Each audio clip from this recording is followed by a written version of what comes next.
but by no means is this covering everything. It's just a snapshot of kind of things that I've learned over the past, I'd say 15 years now at this point, where I've been a student in third level. And then I'm going to talk a small bit about reasonable accommodations that can be put in place in higher education or third level for people with both autism and ADHD or AuDHD. Now, just a flag, I was in Star Trek mode when I was creating these slides. I got really into the kind of visual design of them to the expense of the overall kind of visual kind of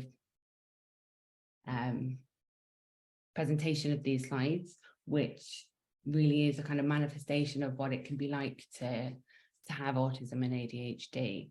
So AuDHD is a portmanteau of autism and ADHD, and it's not an official diagnosis, but rather a reflection of neurodivergence and the recognition of the potential for multiple elements of neurodivergence and the nuances of that experience. So, for example, myself and Kat, we both have autism and we both have ADHD, but our experiences of that would manifest in different ways, and there are different things that we would be very strong at and things that we would experience challenges with. So, for example, in preparing this presentation, Kat was really organised and managed to record the presentation in time, whereas I knew that that wouldn't be something that I would realistically be able to plan and execute in time, and that I would use the kind of impending deadline of the webinar to motivate me to put all the information together.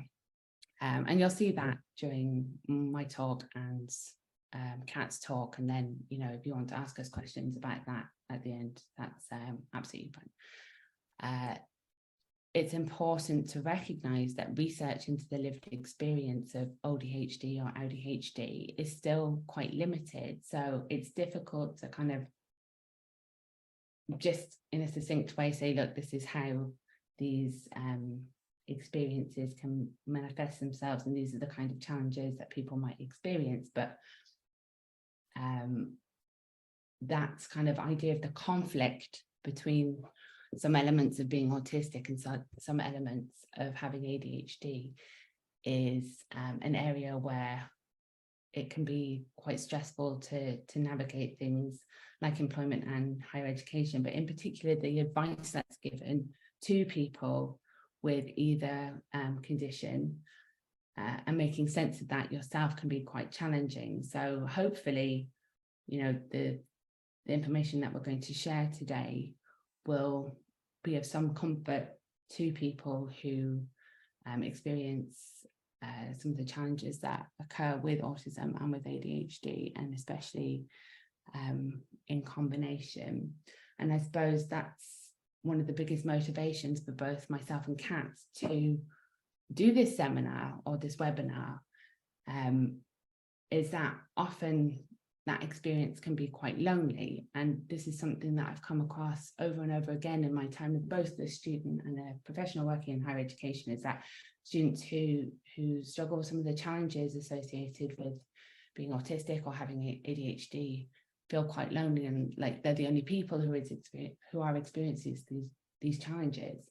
And so, you know, hopefully being honest and open about our own experiences and what helped us and what maybe didn't help us will be helpful for you. So this, I've made a note here to remind myself to explain this.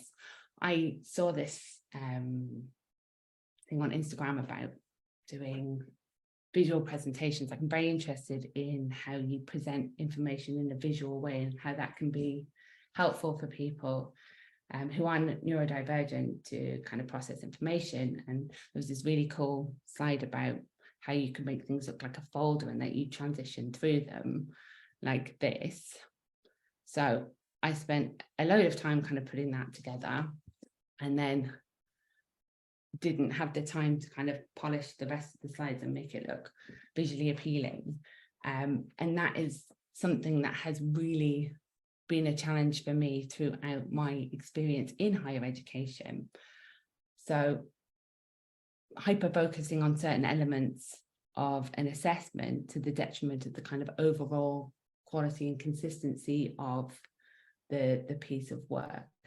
So that's something to be really conscious of, I suppose, if you are a student who has both autism and ADHD, that you can get really hyper-focused on a particular element of something and not be able to kind of regulate your attention or address all the elements that need to be addressed in those particular assessments. And I know there's been multiple occasions where I would really get stuck on things like the reference list and making sure everything's perfect, and actually miss a deadline and then have my marks docked for that.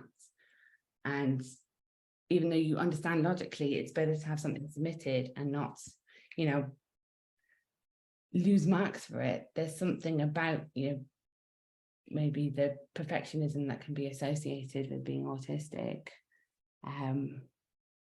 that means you can't almost override that. So that's an ongoing kind of challenge, I think, and something to be aware of.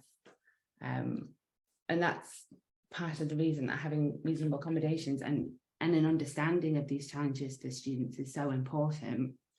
But I do have slides on that, so I'll wait to start talking about that until I get to those slides.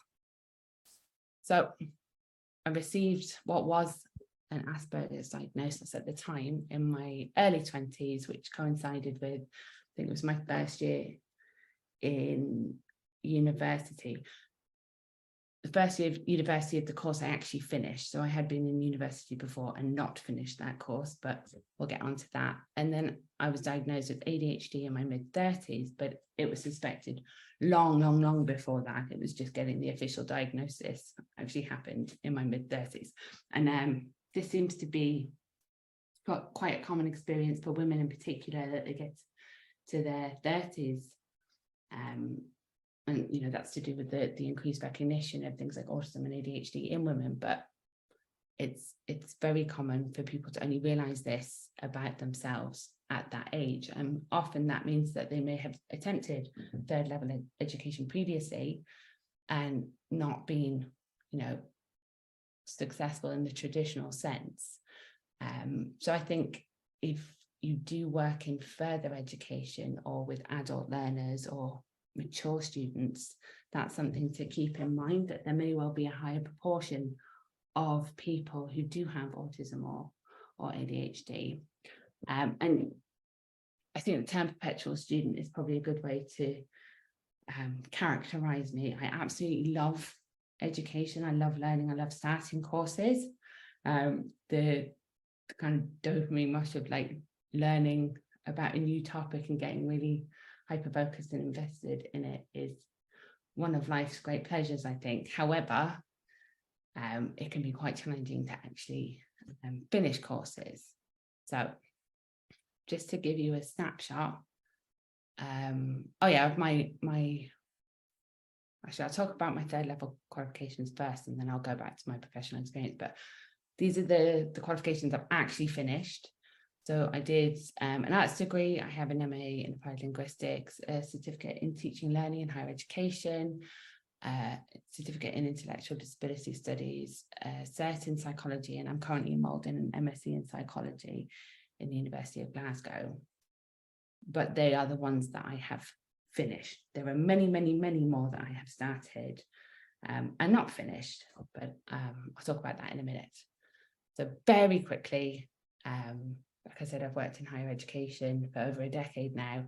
I worked as a peer mentor for autistic students. I worked as a program coordinator, lecturer and tutor for autism studies, and something myself and Kat joke about, and I said I'd bring it up in this, is that she will get a job and then I will get a job that has the exact same title. So she was an autism friendly university coordinator, and then I was an autism friendly university coordinator, and then she became a research officer, and then I became a research officer.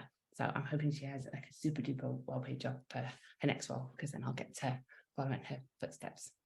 And I'm also a peer reviewer for an academic journal, called Autism and Adulthood, and there's a lot of research that's being done now into higher education. So we are starting to get a better understanding of what the challenges may be and what supportive approaches might work, and how to make the experience of further and higher education better for people who do have autism or ADHD.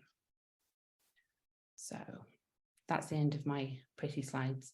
Yeah, so I've started third level courses at least 12 times. There's probably more I've forgotten about, but I've noticed that people often don't recognize how much failure is a part of perceived success. And often I speak to people who have really struggled in education, and not completing a course had really affected their confidence. But you don't often know about people's failures in doing courses, and you will always find something of value. You will always have learned something of value when you do a course, even if you don't succeed in completing it.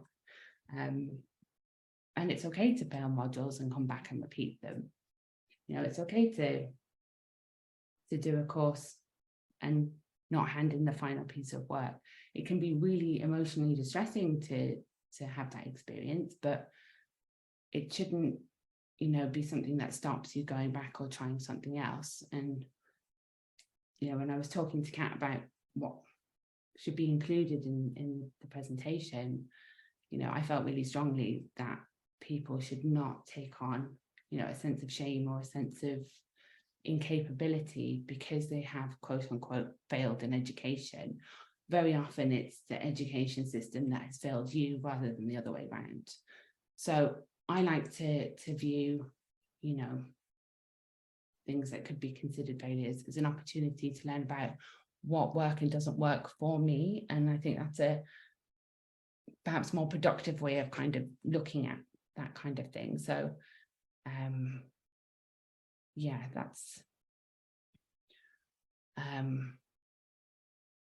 I think that's something really, really important to take away from it. It's just use it as an opportunity to learn about what works and what doesn't work for you. It doesn't matter about other people. Other people aren't doing your course. They don't have to live your life. Just check the time. I think I'm okay. So what has actually helped me?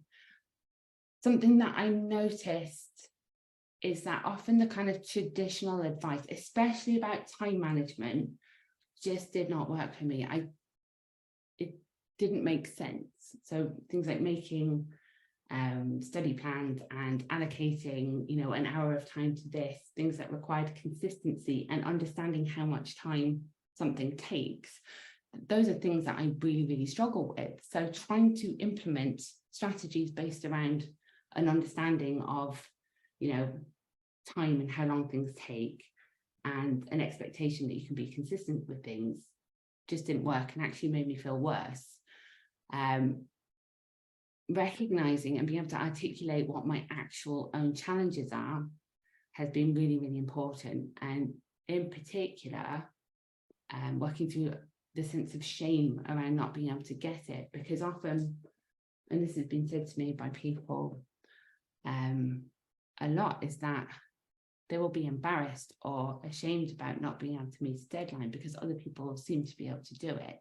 But when you have a better understanding of, how your brain works, and in particular, the impact of ADHD on, time management or understanding time, and Kat's going to talk a bit about time blindness,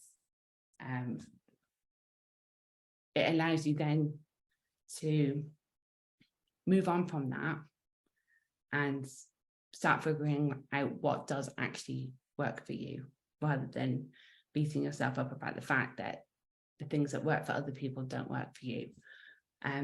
Having an ADHD mentor for me is probably the most kind of crucial support for doing a course, especially, quite a substantial course like a master's or an undergraduate degree. I recognize these things aren't always available for shorter courses, but you can set up like informal mentoring. but having somebody who understands that it's not for a lack of trying or a lack of effort that you're missing deadlines, or, you know, giving you the opportunity to kind of work through what it is that's affecting your ability to engage in a course if you are struggling. And I have a brilliant ADHD mentor at the minute who, you know, even just having those meetings and having those spaces to chat about what it is that's really causing me difficulty in terms of meeting a deadline, it's so helpful. And, you know, this recognition that it's not, you haven't done a to-do list, because and Kat has a brilliant piece on this in her presentation around planning and managing deadlines. And yeah, so I'll leave her speak about that in a minute. But having somebody to just check in with and to kind of keep you accountable is really, really helpful. Another thing, and I think I mentioned this already, that's realizing that you're not the only person who struggles with these things. And I think this is particularly important for younger people who may only just be going into further education or third level education. There are other students who struggle with the exact same thing. So if there's only one thing you take away from this, is try and find your own people. Kat has a lovely way of phrasing that. I think she says AuDHD folk, but you are certainly not the only person who struggles with deadlines and can find the third level environment quite challenging. And even in the case of putting these slides together, like working with Kat and knowing that she understands how my brain works, that there will be, you know, different things that I would struggle with, and being able to be very honest with her about those different things and know that it wasn't going to be a problem is hugely reassuring and allows you to be much more productive. Yeah, so Kat and I are a little bit older than 18, and we've had time to kind of find our people. And, you know, there are people who I've kind of met and kept in contact with throughout my third level education journey who are a huge source of support. So yeah, if you can cultivate that, that can be really helpful. So I have 3 specific examples of, so I got distracted by the countdown then. I was like, I haven't been talking for 51 minutes, have I? But no, it's not. It's not that I've been talking for 51 minutes. I didn't know quite how to articulate this, but this idea of riding the wave of dopamine. So for people with ADHD in particular, like novelty, newness can be really motivating and mean that you have, you know, a huge amount of energy to focus on one particular thing. So at the start of the year, oh no, I'm going to explain it. I have the different slides. That's one thing. Recognizing that consistency is not my strength and I cannot rely on this. Like, there's no point thinking, okay, this year I'm just going to be really consistent. That it's just not how my brain works. It's not how I can be successful by expecting myself to follow, you know, a regular study routine and you know, approach things in the traditional way. And then feeling confident to ask for accommodations or support is really, really important. Yeah, so I'm going to go through those 3 things in more detail, but, you know, if there's questions, I'm sure there are other examples that can be brought up in the Q&A session afterwards. So, riding this wave of dopamine at the start of a new course or year, like I said, people with ADHD are often motivated by novelty. So try and capitalize on this. What I've started doing now is at the start of the year, plan out when my assessments are, when the deadlines are, what the details of the assessments are. You know, you can often get the rubric or the assessment details from the lecturer or on the online learning environment if you have that. And I will just hyper focus for hours and make this beautiful, I use Notion, but a beautiful page with the different details about everything in one place. Because very, not very soon, but as you get into the year and that kind of newness and the excitement and motivation from the newness starts to wear off, it is so helpful to be able to go back and look at everything in one place. So if that's one thing that I could advise you to do, I found it really, really helpful. And then when it got to that place of about 2 weeks before a deadline, where it's not close enough to give you the anxiety of the deadlines coming up, but you need to start working on it. Everything's just in the one place and it's kind of color coded and it's ready for you to kind of absorb and interpret in a way that makes sense to you, because you've spent the time, distilling the information into a way that's easy for you to kind of understand. And often, you can be quite stressed at that time of year. So having to search through the course to find the assessment brief or check the deadline or, identify the topic or that kind of thing. If you're anxious about that, that can make you procrastinate. But also, even just clicking in and trying to find these things, you can get very distracted. So it's really helpful to have it all in the one place. Recognizing that consistency is not my strength and I can't rely on this. Like I said, I've tried this many, many times, and it often just makes me feel bad about myself because I'm not doing the, traditional expected good version of a student where you can, set aside Monday mornings at 8 a.m. to study this particular thing. Trying to go with the things that interest you while keeping an eye on what's actually needed for your course. And that is something that I've noticed a lot for students who are autistic in particular, that there can be parts of a course that just don't make any sense or hold no interest for people, but they still contribute to the overall marks of the course.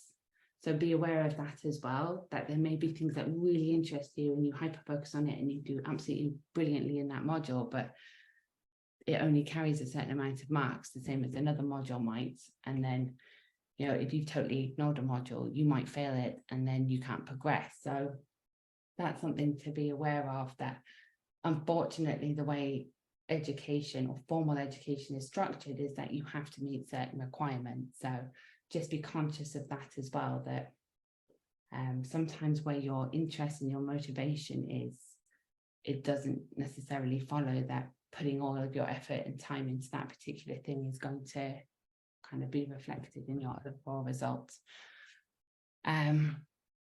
Try not to hyper focus on specific details, which means you lose out elsewhere, like I did when I was trying to make this cool folder transition and then the rest of the slides are really, really boring. This is probably one of the most vital things I learned over my time as a student, is that you can ask for an extension, and people are starting to recognize that that's a legitimate, reasonable accommodation. And I have a bit more on this in a minute, but that I think is a particular difficulty for people who are autistic and people who have ADHD, because often the mechanisms for asking for an extension are not clear, and there can be a massive sense of anxiety around having to ask for an extension, and then that anxiety itself is overwhelming and prevents you from progressing. So being able to ask for an extension in a really clear manner, which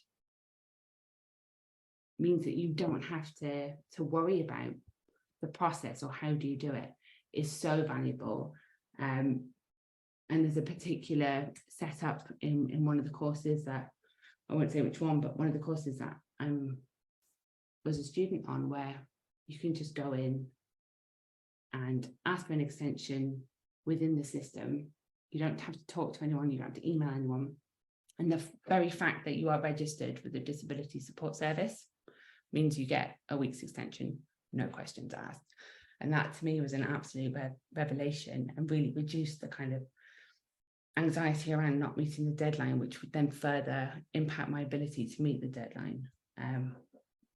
So Kirsten, just letting you know, 5 minutes or so left. Okay, it's just 7:30. cool. Okay. Yes, Kat has said that she can do fake deadlines for herself, or like internal deadlines. This does not work for me. If I know it's not the actual deadline, my brain's just like, oh, okay, fine. We don't have to get this done for this time because you made that deadline up. But you can kind of create accountability for yourself by getting other people involved in the deadlines before your actual deadline. So I work with an ADHD mentor for my studies, and this is just an example that we agreed in advance that I would send a draft of my introduction and methods section for something by a certain date. And now I didn't have it completed.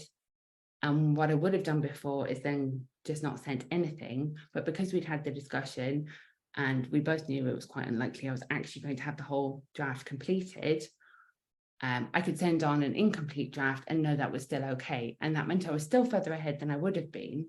But I wasn't, totally paralyzed by the fact that I hadn't done the thing that I said I would, which I think can be a problem for a lot of people. Oh, so very quickly, it's often struck me, it's quite unfair to use the term reasonable accommodations to describe what you're entitled to in work and education, because reasonable is such an imprecise, nebulous and abstract term. And if there's one thing that you take away from this, is that you can ask for flexibility around deadlines and you can ask for extensions. Now, this doesn't mean that you will actually receive them, but you are entitled to ask. And Kat's going to talk in much more detail about specific reasonable accommodations in employment that will also be relevant for students in third level education. But you are entitled to ask for this. So for people who are supporting students who have a diagnosis of autism and ADHD, or just work in this particular third level environment, please don't assume that people are being lazy or they have a lack of interest in meeting deadlines, because often that person is working harder than other people to try and complete the modules or the assessments or that kind of thing. And it is something that I've come across a lot, is students feeling that staff assume that they're being lazy, or they'll express, being credulous about, but you had an extra, 2 months to complete this, like, could you just not be bothered? And it just shows a fundamental lack of understanding of what it means to have ADHD and autism, but particularly ADHD when it comes to deadlines. And that if you are a student with ADHD and autism, you may struggle with both how and when to communicate a need for support. So, issues with reaching out and communicating with people, and also procrastination around that, which, compounds the difficulties. So be conscious of that if you're looking at ways to facilitate students, communicating they might have difficulties with an extension or a deadline, or communicating they may have difficulties around a particular assessment. Make that as clear and straightforward as possible, and make as much detail as possible about everything available at the start of the year, so students can capitalize on the kind of newness and the excitement of a new year to get kind of set up. Recognize how exhausting anxiety can be, and being anxious about something, how draining that can be, and that navigating social expectations can be really exhausting. And a lot of autistic people and people with ADHD really struggle with sleep, so that's also exhausting.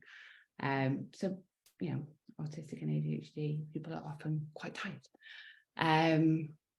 Another thing that I think is a really important concept to be aware of is access fatigue. So if you have a student who needs to register with the disability service, that's a whole process on top of all the other processes that students have to do. So they're already doing more work than other students while negotiating third level with ADHD or while being autistic. And this is obviously optional, but it can be really helpful if you are neurodivergent yourself and you're open about that, if you're comfortable with that.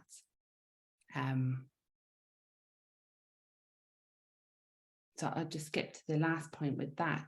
Like the course that I'm doing at the minute, like the course director is very open about her own ADHD, and that was hugely reassuring to me as a potential student. So I actually went with the much more expensive and longer and more difficult option because I felt like I would have the best chance of success in this particular environment.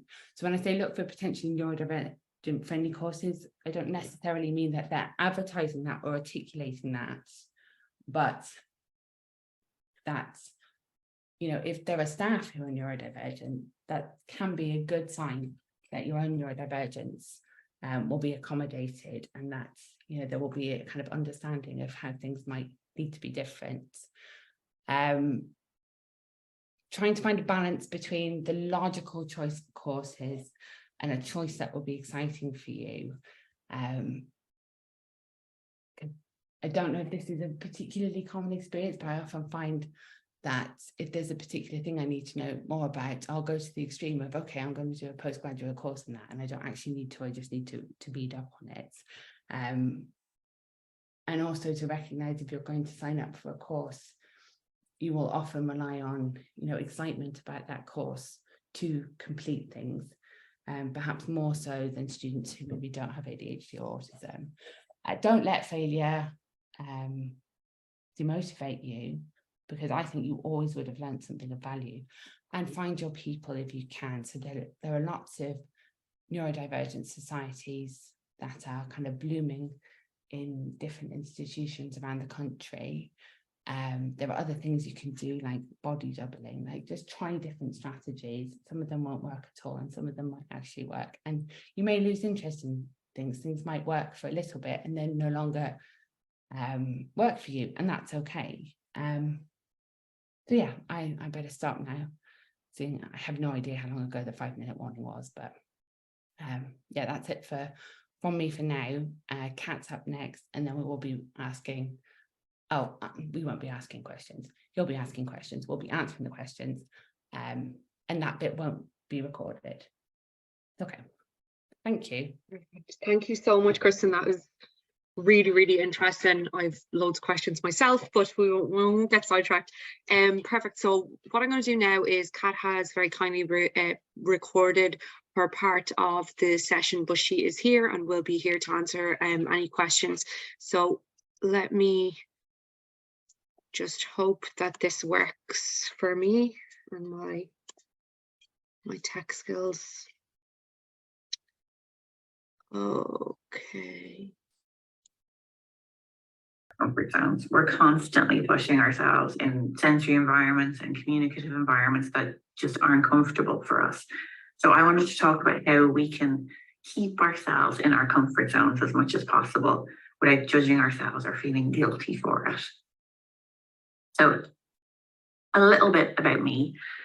I was diagnosed first with dyslexia, then and in that assessment, the person said, you might want to look at autism as well. So I also got an autism diagnosis not too long after. And then it was about sort of 13 years before I got my ADHD diagnosis. And in that time, I spent a lot of time working in autism research, and I know an awful lot of autistic people. And I was kind of seeing that there were parts of me and my way of being that just didn't fit. So when I researched ADHD, I was kind of like, oh, this doesn't make sense. So yeah, I eventually went and got my diagnosis. I'm a researcher with the Middletown Centre for Autism, and I work very much in sort of psychom, so that's kind of communicating research to the general population and to people who are impacted by research. And then I also work in sort of co-production of research, so making sure that autistic people are involved in research the whole way through. I know Kirsten has talked a bit about the kind of winding route through education that a lot of us can take, and I know I certainly did. But I've also taken quite a winding route in employment as well. So I want to kind of talk a little bit about that. So I started out, my very first job was a childminder for a fantastic gang of deaf kids. Then I worked as a music journalist. I started doing that when I was in school, and I did that for about 10 years until I had run all of the joy out of it entirely. Travel writer, I love animals, so I worked in Dublin Zoo. I was a vet assistant for a while. I've had a million retail jobs over the time that I was studying, and there's been lots of studying because, again, a winding route.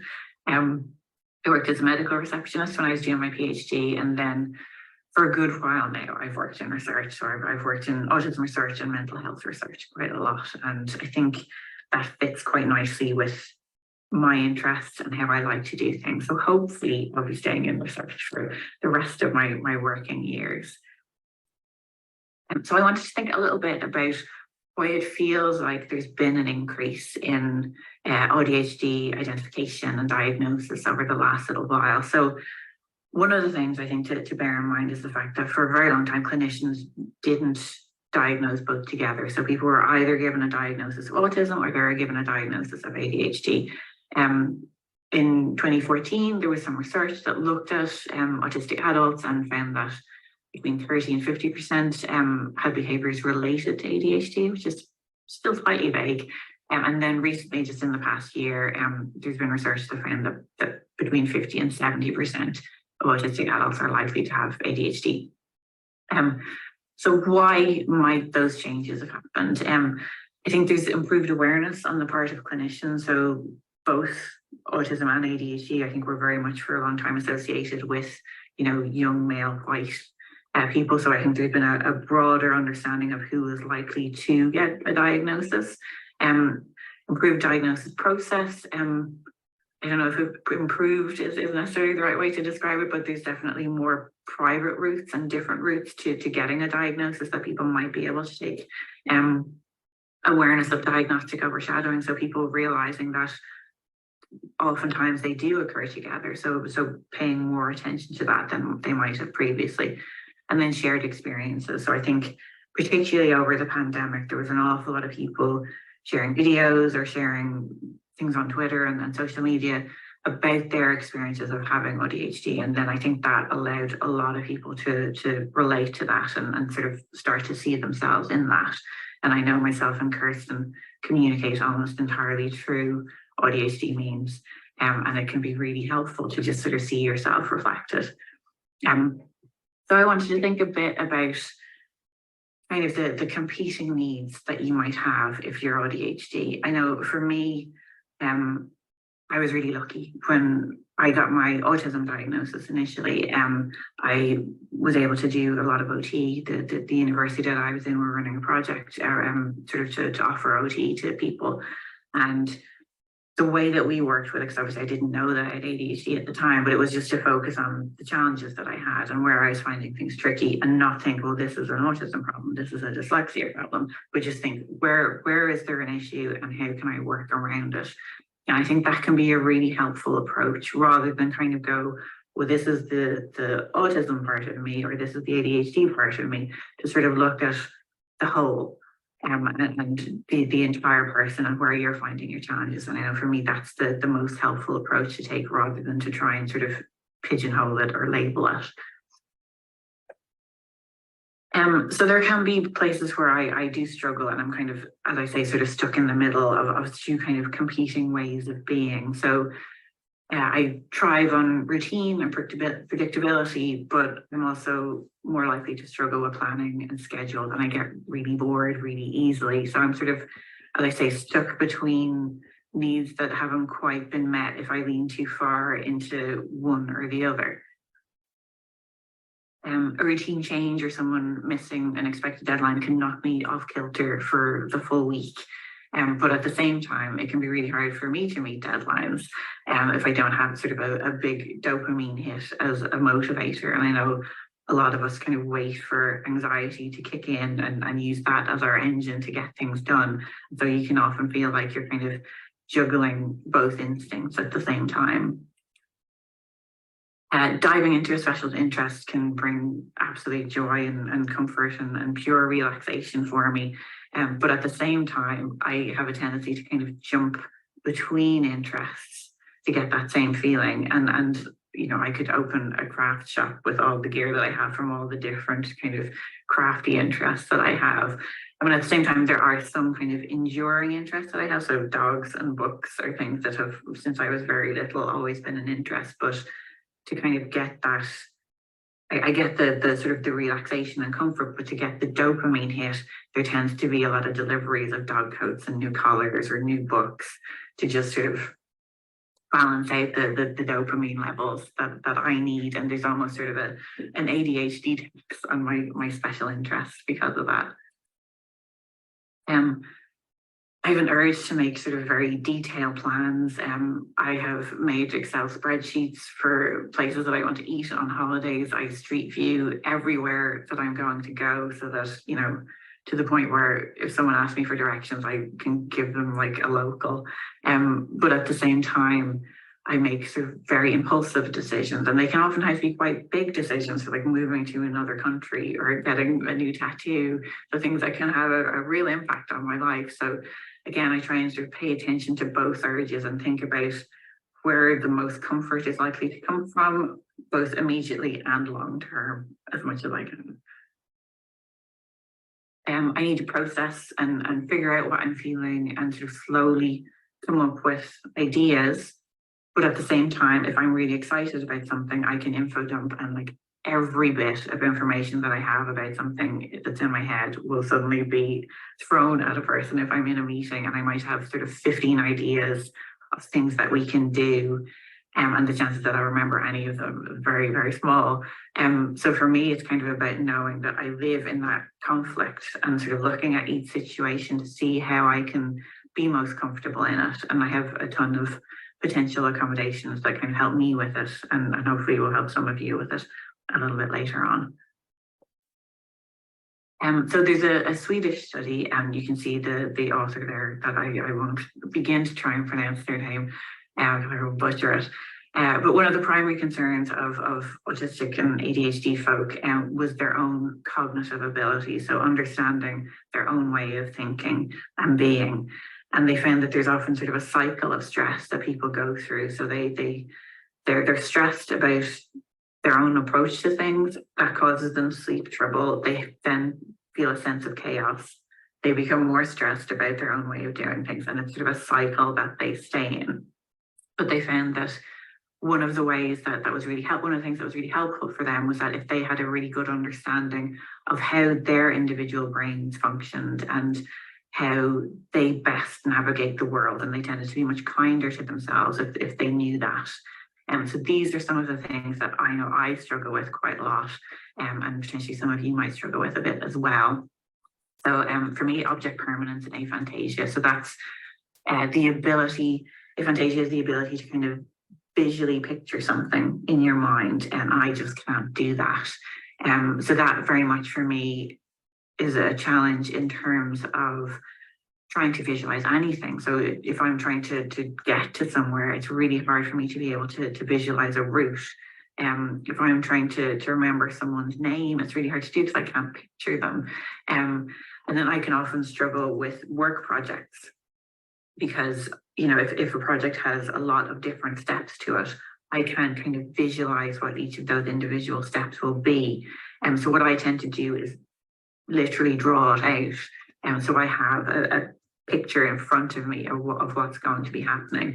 So I find it then much easier to kind of navigate the route towards what I need to do for any kind of work project.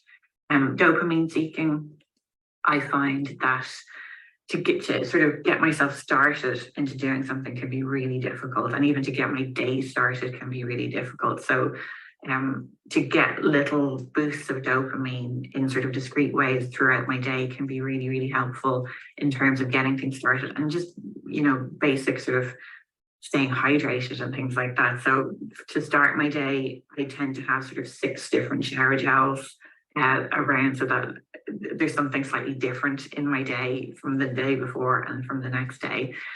Same with toothpaste. I tend to have lots of different flavors of toothpaste. There's a brand called Marvis. who do really good. Like if you like mint toothpaste, they have lots of different types of mint toothpaste, but then they do lots of other flavors as well. So to have a bunch of those means that I have a little bit of novelty and a little boost of dopamine just to get my teeth brushed in the day. Same with staying hydrated. I take those, the little mini dilutable things that you can put in your drink, and I have every possible variety of them, and I will usually take the wrapper off so I don't know which one I'm going to get. So it's a little boost of dopamine and uncertainty that can elevate the dopamine just a little bit more. And then dopamine dressing. I tend to wear lots of patterns, lots of bright colors, so that there's constantly something that's giving me a little stimulation boost during my day. And then my desk, my keyboard is multicolored. I have lots of different sort of stim toys. I have photos up, anything that will give me a little boost in my day that can sort of switch up my brain to get me sort of able to initiate a task is really helpful. And it's tiny things and they sound a bit silly, but I find they can be really useful. I'm forever testing out new things, and I think it's really useful to constantly try and find those new things that might work with that. Negative overthinking, something that I think an awful lot of people do. From an autism perspective, I guess I am great at sort of reading people and knowing what might be motivating them and understanding that and their facial expressions. And then equally, I have evidence of, maybe occasionally missing a deadline or thinking I've sent an email but not actually sending it. So knowing that I've gotten things wrong in the past in a work context. So if someone is just quiet in a meeting, I can immediately go to like, oh no, what have I not done? What should I have done? And I start sort of trying to panic my way through what it might be. But it could just be that they're tired or they're having a quiet day. But I have to sort of actively work to remind myself that that is potentially what's happening. And then just ask them is often the easiest way to get around it. Just find out if there's anything that they need from you or how their day is going. And chances are they will tell you. Time blindness, I have literally no concept of time whatsoever, to the point where I even find it very difficult to read the clock. But I have no concept of how long something will take naturally. So what I have is on my day book, which I would not be without at this stage. So I write down everything that I'm doing in a day. And this isn't sort of the ADHD make a to-do list, because that's not going to work. This is every single thing, what I'm having for dinner, everything I have to do for work, when I'm walking the dogs, what I'm watching on telly, everything goes into it.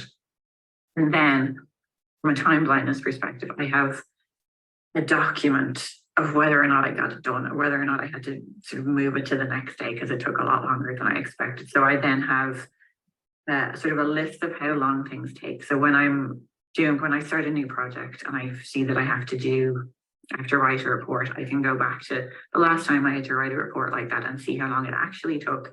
And then I can guess how long it will take this time. So I think a lot of people can kind of naturally do that. I will never be able to naturally do that. So I have this document in writing that I can refer to let myself do that. And it sounds really laborious to begin with, and it is, in fairness, really laborious to begin with, but it kind of becomes second nature and is really, really helpful in lots of different ways, I think. And then procrastination, again, something that lots of us deal with, I think. So I can get stuck on sort of starting a task if I'm already sort of feeling negative emotions about it, if I know it's going to be a bit stressful, if I know it's going to be just boring as well, I might just find it really dull and not want to do it because there's not enough sort of dopamine to get me started out of those starting blocks. I might misjudge how long something is going to take if I've not done anything like it before, and I might feel kind of overwhelmed by all of the steps that are involved to get something done. So I would tend to kind of, if I know I need to do something and I know I'm procrastinating, I take a break. I just do something else and know that I'm going to be doing it for a short burst, clear my head and come back to it. I also try and chunk tasks down into manageable pieces. because I think it makes it much more easy to approach rather than a huge project. If you just have little bits that you can do over time, it can make it much easier. I give myself little rewards, have a snack, do something nice, listen to a song you love, just to sort of boost your mood and reward yourself for doing something that can be quite tricky. And then a lot of people find body doubling can be really useful. It doesn't work so well for me, but a lot of people find that if they have someone else who's working on their own task, but they're just working together on something, it can be really motivating to get something done. And then in relation to employment, I think there's an awful lot of really well-meaning initiatives around sort of neurodiversity and the workplace. And some of them are great, but there's an awful lot of typecasting, I think, involved in quite a few of them. So this is sort of the idea that a particular neurotype is fitted for a particular type of work. So in relation to autism, it's often the tech industry, dyslexia, creativity, and ADHD. It's often sort of suggested that folk would make for good entrepreneurs. And I think that can leave someone who's multiply neurodivergent feeling like they kind of don't fit in anywhere, which is quite tricky. So I think there's a number of issues with it. And I think the first one, like, there's an element of ableism in it. I think you can always spot ableism. If you can sub in another group and it feels a little bit uncomfortable, then there's ableism there. And for me, like, if you subbed in, like, oh, women are very good at working in this industry, but maybe not so much this industry, that is very questionable to me. So I'm wary of it in that respect. But then also, I think it contradicts the idea of what neurodiversity is, the idea that we all bring our individual strengths and challenges and ways of being, and they are different. So who knows what area we could absolutely thrive in? It's up to the kind of the individual to explore that for themselves. And then neurodivergence is complex, and as I say, we bring lots of strengths and challenges within that. So there is no way to find a suitable career for someone who has a particular neurotype. And then it can often be a self-fulfilling prophecy. So I think, you know, if people expect to see autistic people in tech, they're more likely to hire autistic people in tech. And I think what we need to do is look at areas where people who are multiply neurodivergent are thriving, and find out what it is about their workplace that's really working for them, and then bring that to as many workplaces as we possibly can. And then also, I think each person needs to be involved in crafting their job. So giving the employer and employee a chance to work together, where the employee can kind of actively decide how they approach the tasks that they're going to be doing, and how they approach their workmates, and the different sort of cognitive components of the jobs that they're going to be doing, to kind of maximize their fit and their enjoyment of their job as much as possible. So there's been some work around reasonable adjustments. Obviously, I think the main thing to focus on with reasonable adjustments is that they are so individual, and what might work for me might not work for someone else, and vice versa. So it's really a case of finding out what it is that works for you and what makes you comfortable. There's been some work in the gaming industry where they've done a really big study of neurodivergent staff at all levels. And one of the things that they found was that they were likely to disclose and look for reasonable adjustments at a point where they were really struggling. And so the logic from that kind of suggests that if they had been in a position and felt comfortable enough to look for those adjustments at an earlier stage, they hopefully wouldn't have reached a point where they were really struggling. So I'm a huge fan of reasonable adjustments. I have explored tons because I've been publicly out as autistic and neurodivergent for a very long time in the workplace. So I've had the opportunity to kind of really test out what works for me, and employers have sort of rolled in with that with me. And one of the things that I should say, and I think it's so important, is that as an individual, you shouldn't be left to come up with the supports that you need. It's something that needs to happen with your employer and with your workmates if you have that sort of relationship with them where you're comfortable talking about that sort of thing. No other group is expected to come up with the things that they need to make their workplace a comfortable place for them. It's part of the legislation and part of the workplace is that people work together to help you with that. So I have a ton of ideas of things that work for me, that some of them might work for you and might be worth sort of trying out. But as I say, I think it's all about sort of testing things out and then talking, if you're comfortable, with your employer, your line manager, whoever it is in your workplace that you're happy to talk to try and explore that together. So written and verbal instructions are really useful, because if you just say something to me, I will remember the first thing you say, I'll remember the last thing you say. What you said in the middle just does not exist to me. So if you have it in writing, I can refer back to it and I will be able to do the things that you're looking for. Flexible work location, I think giving people the option, if possible, of working from home some of the time, working in an office, working in different environments can be really, really helpful, obviously. Working hours adapted to avoid rush hour, again, I think that's pretty obvious and pretty standard. There is no reason that everyone potentially needs to be in an office if it's an office setting for on the dot of 9 a.m. If people come in later and leave later, if it means that they've avoided the really difficult times, I think it's really useful. Working hours adapted to match energy levels. So there'll be days where, you know, I might feel really motivated and energized and I can focus on a task and sort of stay on task. But then there'll be days where I'm kind of medium levels of energy and I sort of have average motivation and energy levels where I need to kind of pace myself. But then there'll be slow days where I have low energy and low motivation. And those are the days where I kind of set small tasks and do things that make myself comfortable as I'm going, because they can be really difficult days to work through. And I think most people kind of exist in the mid section of that, and we have those extremes. So I think it's really important to allow ourselves to have those extremes, because on those really busy days, we get so much more done than anyone else that we're working with. So if we have a day then where we find it really hard to motivate ourselves, it balances itself out. So we're all kind of in that midsection. Flexible workloads, again, it's sort of allowing ourselves the balance of how we feel comfortable and what we're able to manage within a work day.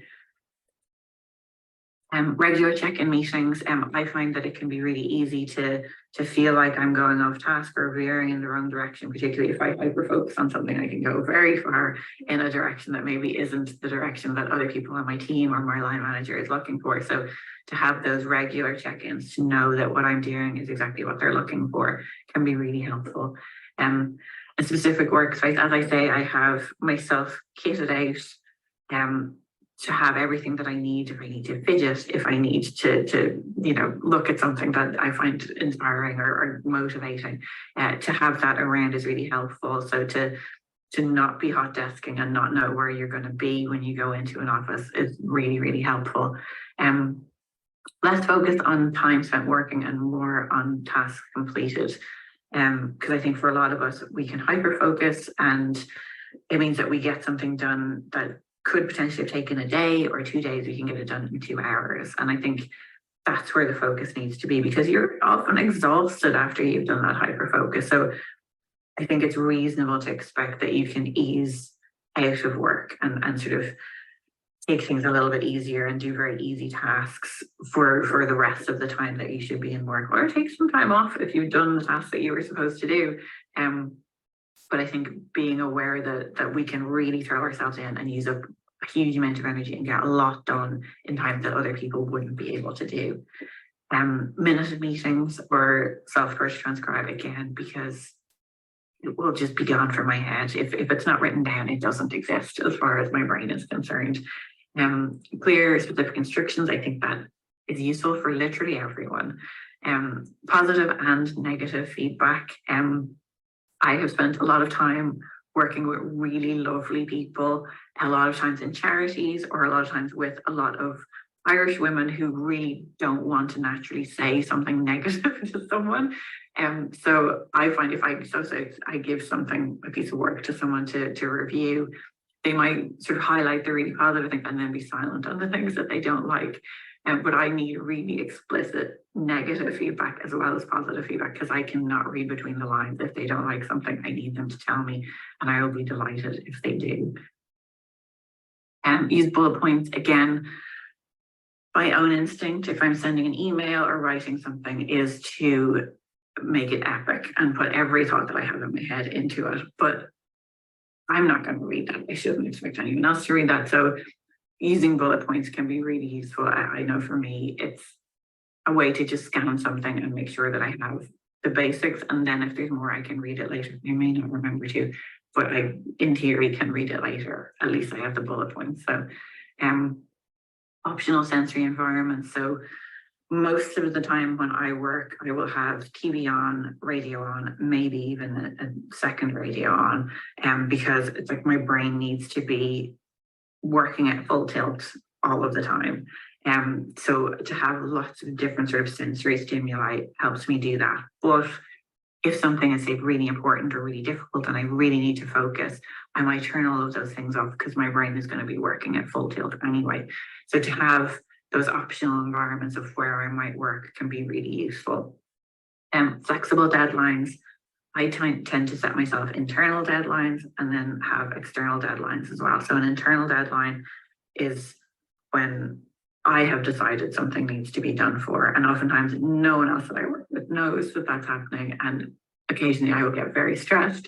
As I did with recording this, I got in touch with Kirsten and apologized for not having this recording ready for it, and she was like, I didn't even know you were going to be doing it, so why are you stressed? But if I have those internal deadlines, it means that I'm more likely to meet external deadlines, and I'm more likely to sort of know, to be able to manage my time a bit better. And then external deadlines, have those flexible as well, can be really helpful, and sort of to speak with your line manager and your co-workers around where you might be finding challenges, in terms of, like, if a deadline is coming up, to know if someone might roll in and help you with something, or if something can be stretched a little bit because it doesn't really matter that much anyway. So just to kind of have a dialogue about deadlines on the go is really useful. Solo work rather than group work can be really helpful. I really like working with people though, but I do find it really challenging to work collaboratively on things, because oftentimes my brain just works very differently to how other people's brains work.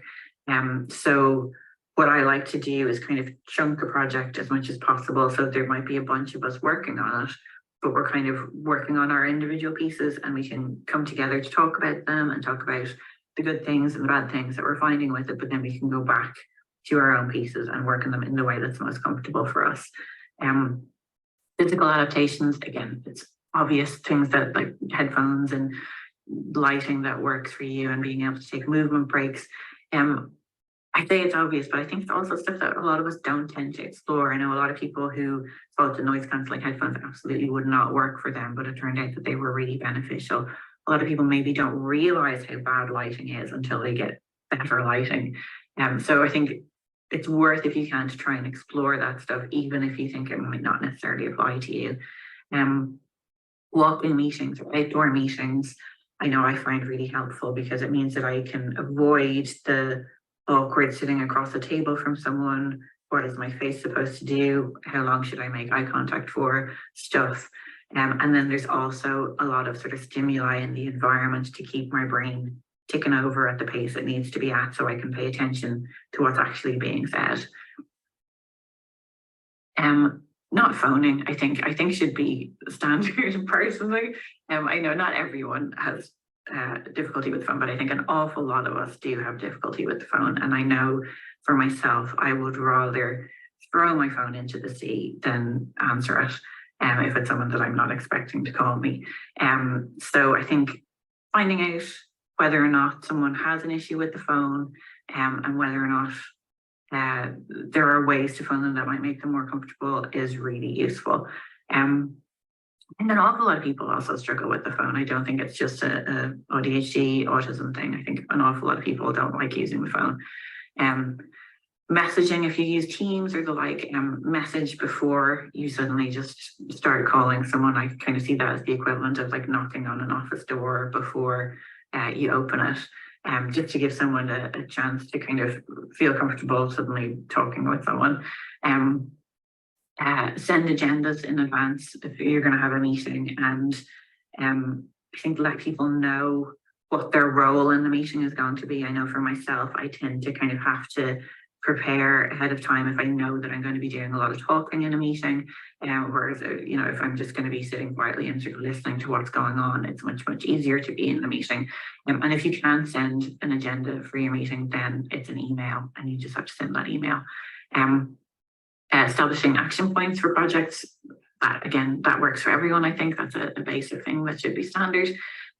Staff, I find this really hard to say, staff organogram can be really useful. So having something that shows who does what in an organization, and ideally photos of who they are, because as I say, because I can't visualize, I find it really hard to tell who someone is, even though I might have met them a bunch of times previously. So knowing who someone is, what they look like, and then what it is that they do can be really helpful, that information in advance. And give yourself sensory cues. For myself, I know it can be a really good way to sort of start a task. If I'm stuck procrastinating, if I have, say, a candle or like a hand cream or something that I can just smell, it can be the sort of like change of sensory environment that means that I can suddenly sort of click in and be able to do things. And I think it's worth exploring, depending on what your sensory preferences are. It might be some sort of deep pressure thing that you want to do, getting up and jumping around for a second, whatever it might be, to suddenly sort of change your sensory experience enough that you can sort of jump into the task that you need to do, can be really helpful. Then for employers, I want to sort of give a little bit of sort of background. So from the Swedish study that I mentioned earlier, we know that feeling that supports are understood and accepted makes a massive difference to people. So knowing that your employer is comfortable for you to have those supports and understands why you need them and is happy for you to have them makes a massive difference. And then an employer who acknowledges when things are a challenge, because I think because what we're dealing with is invisible, and we wonder whether or not people appreciate how difficult things can be at times. And even within that study, they found that people were worrying about whether or not things might sort of fall apart because their employer doesn't understand where the challenges are.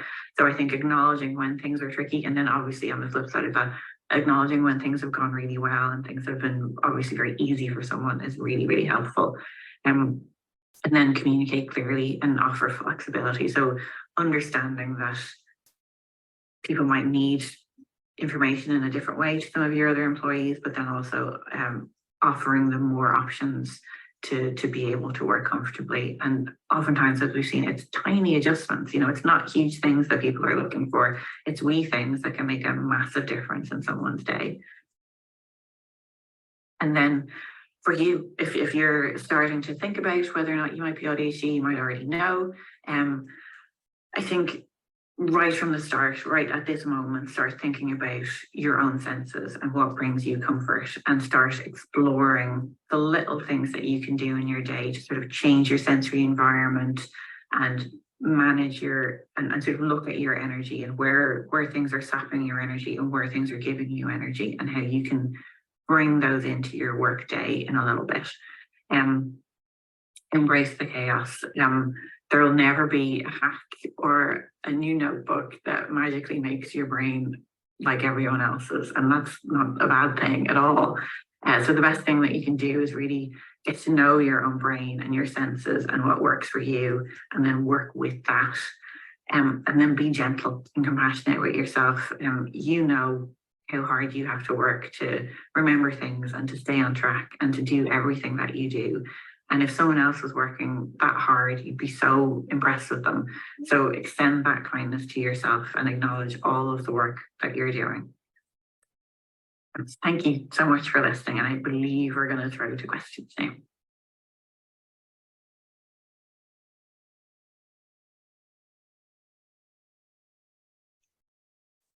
Amazing. That was really, really so interesting.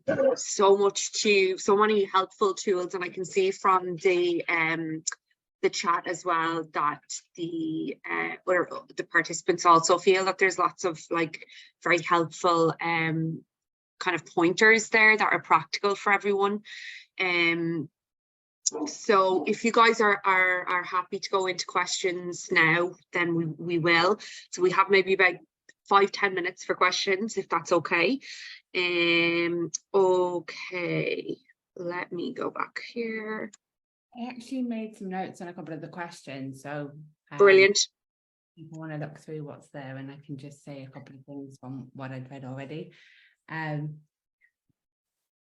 was talking about how do you communicate your neurodivergence when it could impact on your career, and this is a really, really valid concern that people have.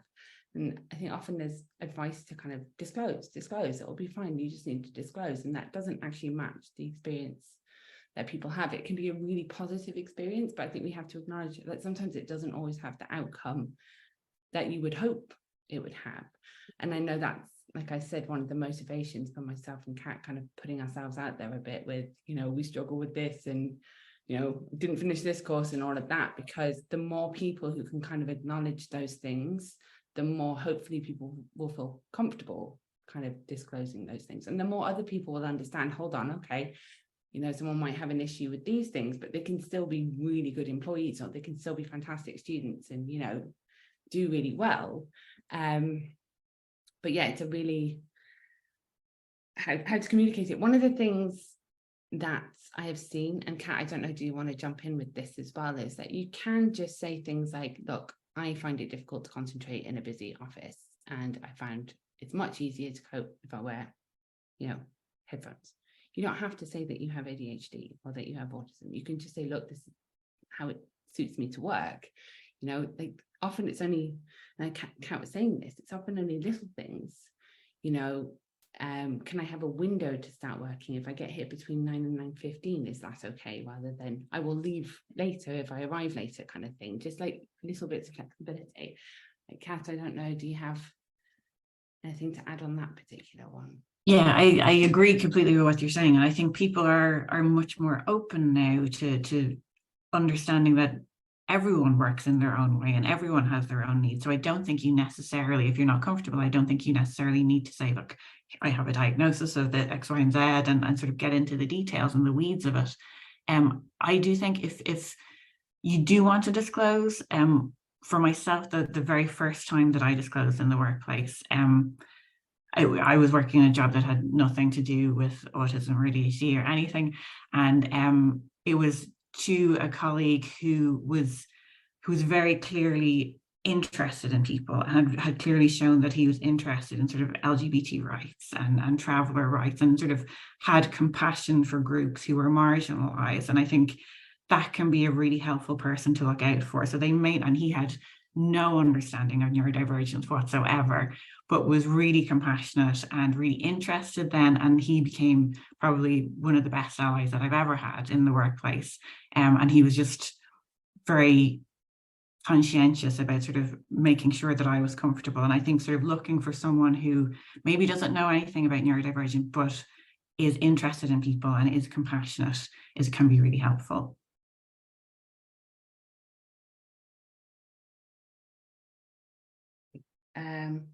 Yeah, a lot of the questions are around employment. Well, will we just kind of answer them instead of, yeah, okay.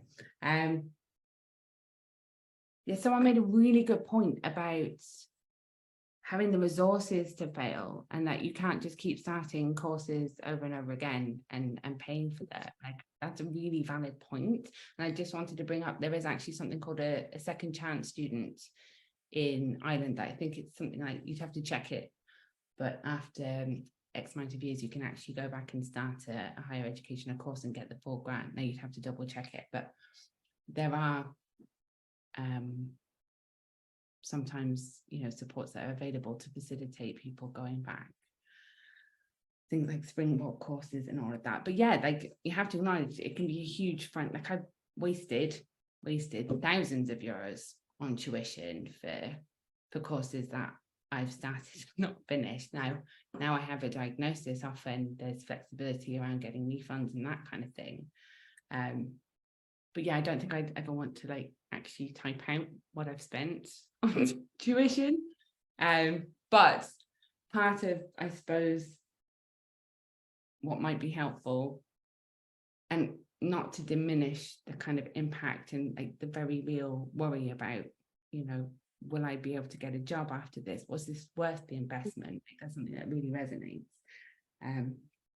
Still trying to take the positive from the experience. Okay, I might have failed that and I might have spent 3,000 euros and not have a certificate at the end of it, but I learned this, this and this. So maybe that's just, you know, slightly naive optimism, but yeah, that's how I try to frame that for myself, because otherwise it's a bit depressing. That wasn't great advice, that was just me confessing to spending loads of money. Yeah. I'm just conscious again of time. I know we're coming up to past, so I don't know if, you know, if anybody does have any specific questions that they, you know, would like to ask, they can always contact us at the AsIAm community support. So you can either call our information line, or you can contact us via email or live chat. I'll put the email address into the piece, and if there's anything kind of specific that might come in over the next few days, Kat and Kirsten, if that's okay, I might link in with you guys, because I know there's a lot of really practical pieces there. Yeah, like I was trying to answer some of the questions, and then I was aware I wasn't muted, so there was like tapping in the background, so I was trying to be quiet as possible typing. Just one more thing, there was someone wrote something about burnouts and, you know, being in a high performing job and then like burning out and crashing. Like, Kat, I know we've talked about this. I've only just really like now understood why you take weekends off, and that sometimes not working as much actually makes you more productive, because it seems so logical. The more you work, the more you'll get done, but it's actually not the case. Like, you need to have like blocks of time and not be working and not be thinking about things. And it can be very hard for people, like you have ADHD, to switch off. So things like actually moving yourself into a different location, I don't know, having hobbies like swimming. Kat, if I started ranting about how much I love swimming at the minute, that's my new hyper focus. But you can't think because you have to breathe.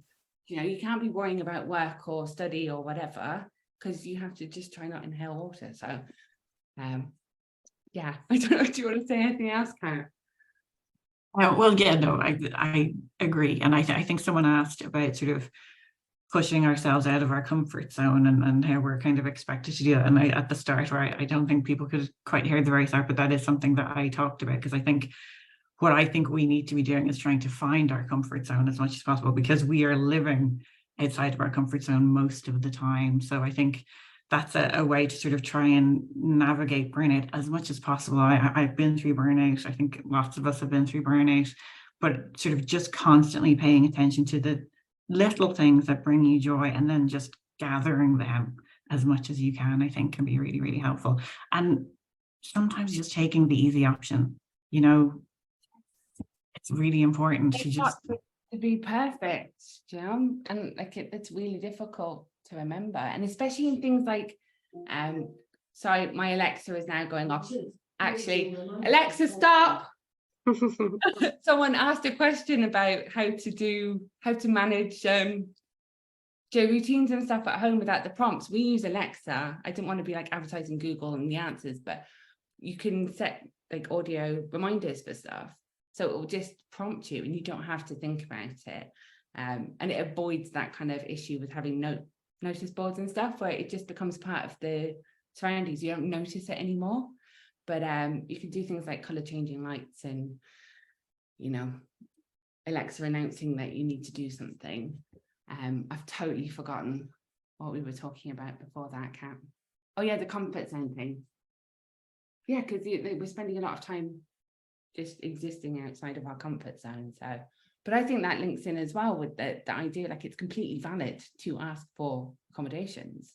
Like, you know, I often felt like I was asking for a favor, and like, that's actually not, this is what I need. And there was someone who said this to me before when I was having an issue with something, and they stopped me and they just went, that's just the way you work, and I respect that. And like, that was probably one of the most effective accommodations. All she needed to do was say what I was doing was okay, and the way I was doing it was okay, and most of the problem was gone. I mean, I thought it was quite profound, actually, but yeah, it doesn't have to be fancy, you know, it can just be an acknowledgement of that what the person's doing is okay.